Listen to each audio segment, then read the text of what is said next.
যুবক বিয়ে করেছে, তার বিবি দিনদার, নামাজ সময় মতো 5 ওয়াক্ত নামাজ পড়ে, আল্লাহকে ডাকে, আল্লাহর গোলামি করে, আবার মানুষকে দান খায়রাত করে, ফকির মিসকিন আসলে খালি হাতে ফেরায় না।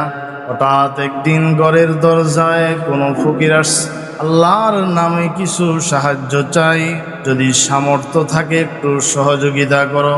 মহিলার স্বামীর অনুমতি নিয়ে ওই ফকিরকে কিছু দান খায়রাত করে আসছে। তার আশাতে একটু বিলম্ব হয়ে গিয়েছে, মনে হয় ফকিরকে দান করতে তার একটু সময় লেগে গিয়েছে, কয়েক মিনিট। স্বামী বেজার হয়ে গিয়েছে, ধমক দিল, একটা ফকিরকে বিদায় করতে, একটা নিম্ন শ্রেণীর মানুষ সাহায্যের জন্য আসছে, দিবা সে চলে যাবে, তাকে বিদায় করতে তোমার এত সময় লাগে কেন? এটা কমবখ্ত, ফকির মিসকিন। আল্লাহ পাক রব্বুল আলামিন এই ব্যবসায়ীর এই কথা, তার দাম্ভিকতা, তার অহংকারে আল্লাহ তাআলার কাছে অপছন্দ হয়ে গেছে। আল্লাহ সব কিছু পছন্দ করে, অহংকারী আল্লাহ পছন্দ করে, অহংকারী আল্লাহ পছন্দ করেন। হাদিস শরীফের মাঝে আছে, ক্বালা রাসূলুল্লাহ সাল্লাল্লাহু আলাইহি ওয়াসাল্লাম, আল কিবরিয়াউ রিদাই ওয়াল আযমাতু ইজারি, ফামান নাযানি ওয়াহিদাম মিনহুমা আদখালতুহুমান নার, ফামান নাযানি ওয়াহিদাম মিনহুমা আদখালতুহুন নার। আল্লাহ রসুল বলেন, নবীজি বলেন, অহংকার, বড়ত্ব, এটা আমার আল্লাহর কুদরতি চাদর। এই চাদর নিয়ে কেউ টানাটানি করলে আল্লাহ তাকে জাহান্নামে নিক্ষেপ করে। গরিব হোক, ধনী হোক, যে কেউ হোক, যখন সে অহংকারী করে তখন আল্লাহ তাআলা তার অহংকারী পছন্দ করেন। আল্লাহ চাইলেন তাকে পরীক্ষা করবে। এই যুবকের বরকত উঠায় নিয়েছেন, কামাই করে এখন কোনো বরকত পায় না, ব্যবসা করে বরকত পায় না, শুধুই অধপতন। দিন দিন ব্যবসায় লসের হারটা বেড়ে যাচ্ছে, বাড়তে বাড়তে একটা পর্যায়ে তার সম্পদগুলো বিক্রি শুরু হয়ে গেল। তারপরেও সে সোজা হয়ে দাঁড়াইতে চায়, রবের পরীক্ষায় টিকতে পারে নাই, সব সম্পদগুলো হাতছাড়া হয়ে গিয়েছে।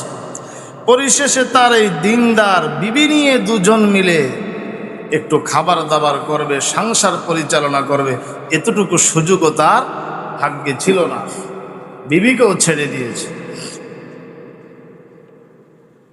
আল্লাহর পক্ষ থেকে পরীক্ষা। এখন ওই যুবক মানুষের ধারে ধারে গিয়ে ভিক্ষা করে, মানুষের কাছে চায়, মানুষের কাছে চায়, ধারে ধারে গিয়ে ভিক্ষা করে। আর ওই যে দিনদার মেয়েটা, তার বিবি, কিছুদিন পরে তার আরেক ব্যবসায়ীর সাথে বিবাহ হয়ে যায়। ওই মেয়েটা দিনদার, বিনয়ী, ফকিরকে খালি হাতে ফিরায় না, নামাজের সময় নামাজ পড়ে আল্লাহকে ডাকে, আল্লাহর জিকির করে, আল্লাহু আকবার। যখন ঘরের সামনে কোনো ফকির আসতো তখন তাকে খালি হাতে ফিরাইতো না, সামর্থ্য অনুযায়ী কিছু দেওয়ার চেষ্টা করে। মনে মনে ভাবে, ওই জায়গায় আল্লাহ আমাকেও তো নিতে পারত, কিন্তু আল্লাহ আমাকে ভালো রেখেছেন।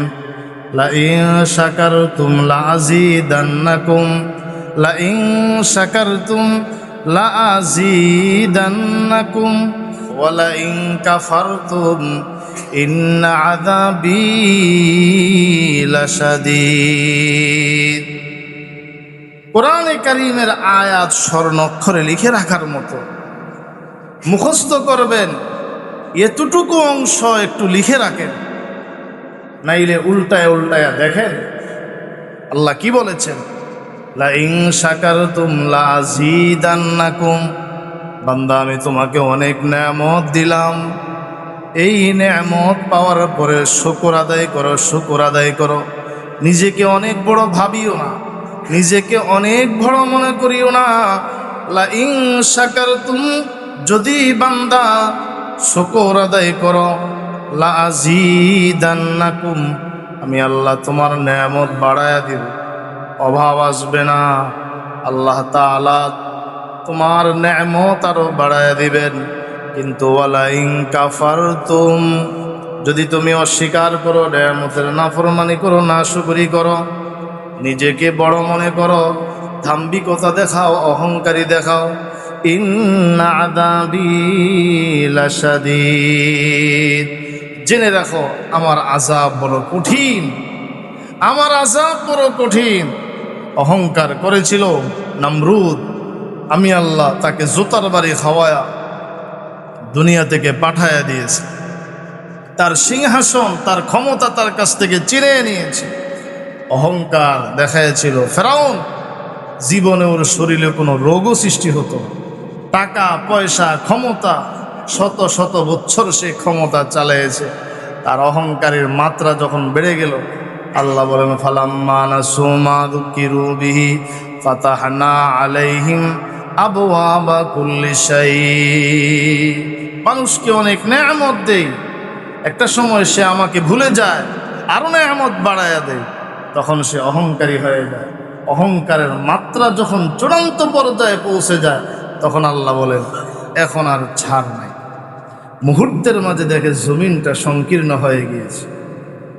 আখাযনাহুম বাগতা ফাইযা হুম মুবলিসুন, চতুর্মুখী আমার রহমত থেকে সে নৈরাশ হয়ে যায়।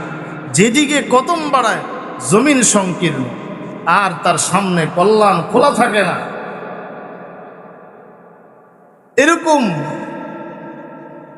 পূর্ববর্তী নবীদের কিছু উম্মত ছিল, আল্লাহ তাদেরকে এমন ক্ষমতা দিয়েছেন যে ক্ষমতা পৃথিবীর কাউকে দেন নাই, এমন শক্তি দিয়েছেন। ওরা বলতো মান আসাদ্দু মিন্না কুওয়া, আরে মান আসাদ্দু মিন্না কুওয়া, শক্তির দিক থেকে আমাদের চাইতে বেশি শক্তিশালী আর কে?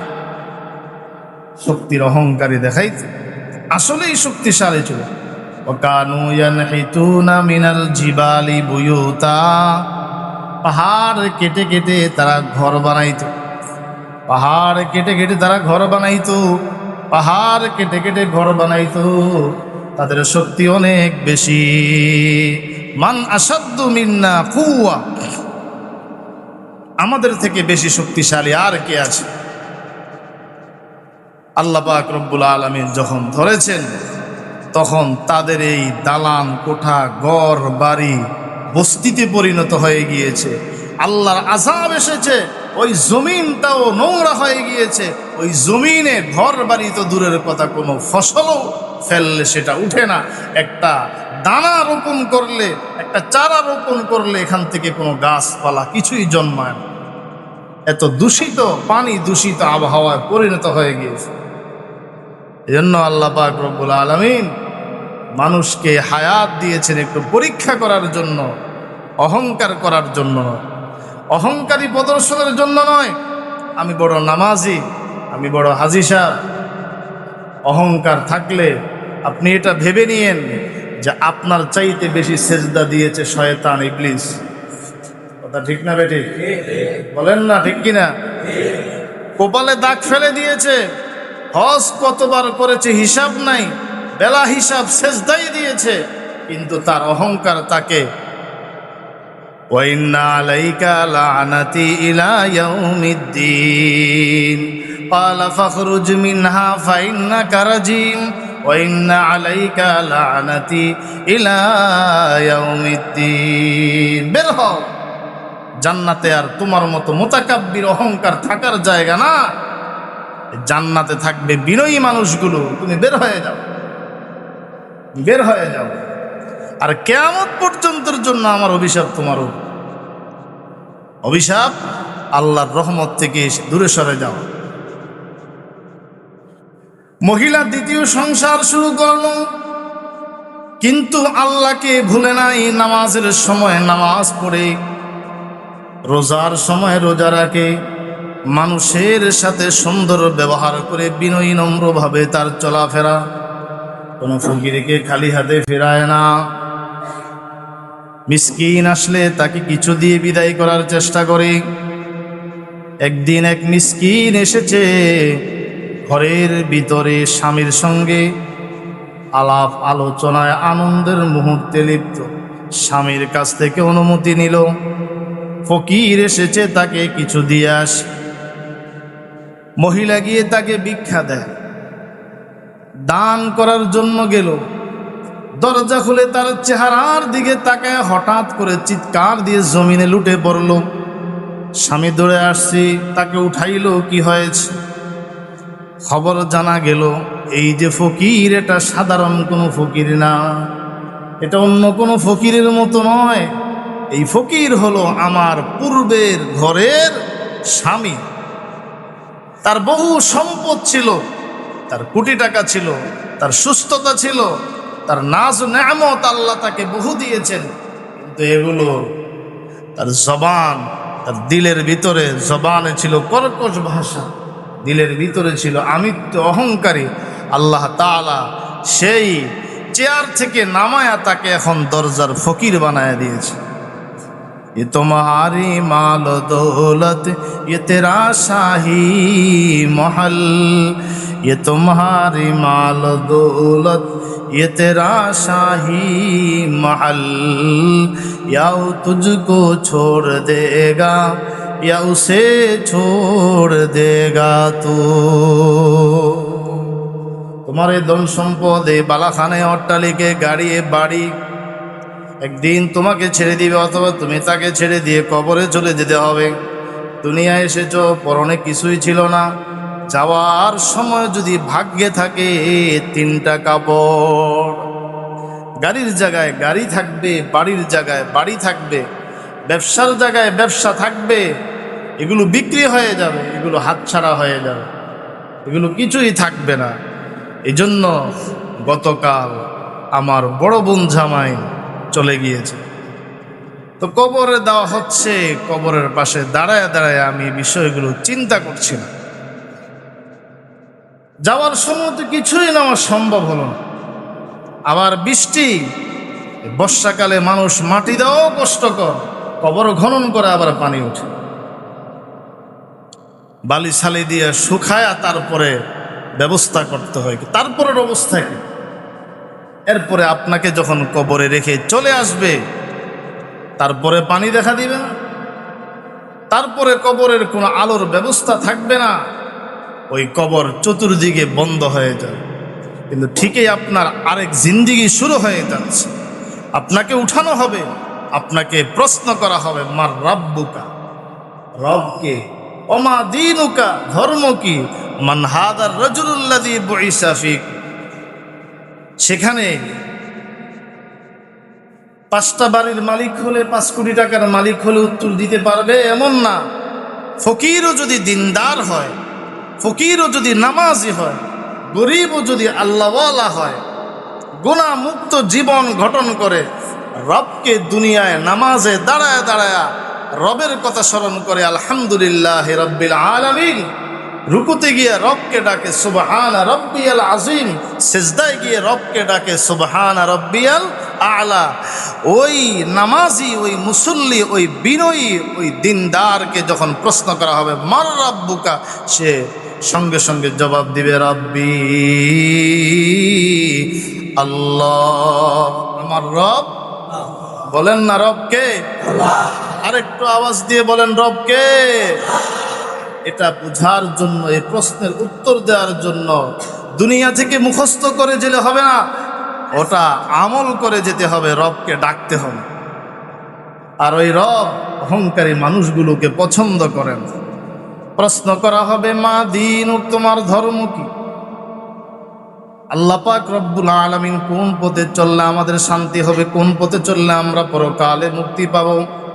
আল্লাহর কোরআন আল্লাহ দিয়েছেন, নবী বানায়া পাঠাইলেন বুঝায়া দেওয়ার জন্য। নবীর অবর্তমানে নবীর ওয়ারিস উলামায়ে কেরাম কোরআনে কারীমের আয়াত পড়ে পড়ে আপনাকে বুঝায়া দিচ্ছেন। আপনাকে আপনার জিন্দেগিটা ওই পথেই গঠন করতে হবে।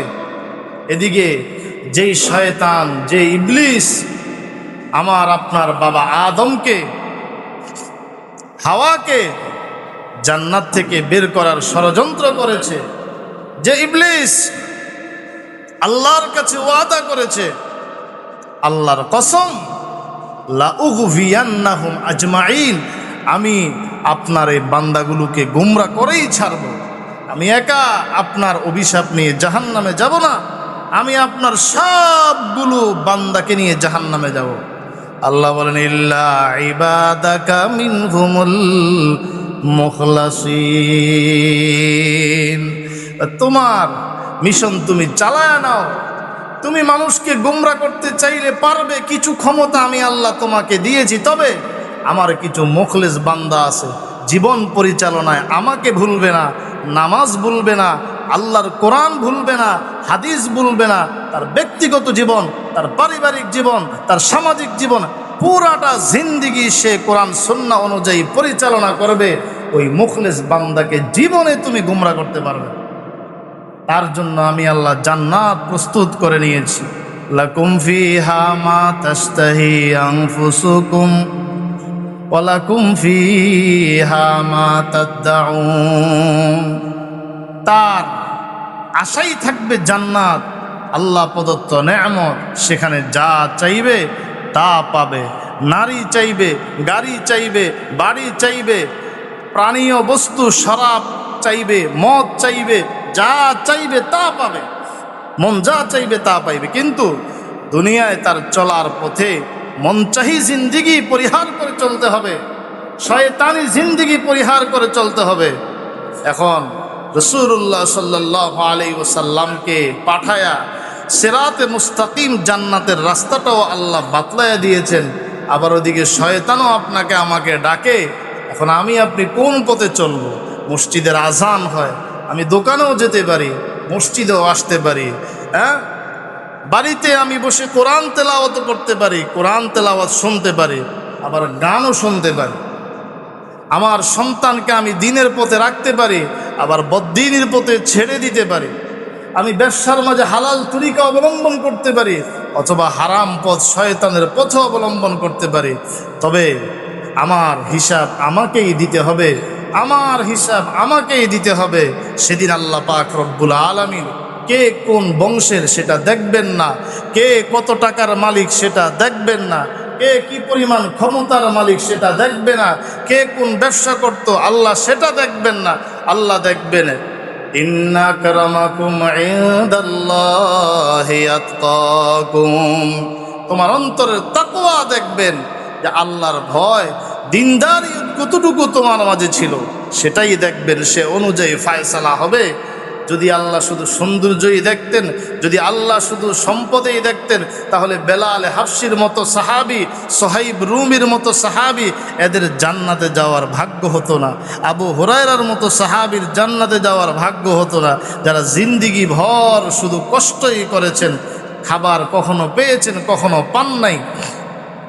এই জন্য আল্লাহ পাক রব্বুল আলামিন সামান্য জিন্দিগি দিয়েছেন এটা পরীক্ষার জন্য।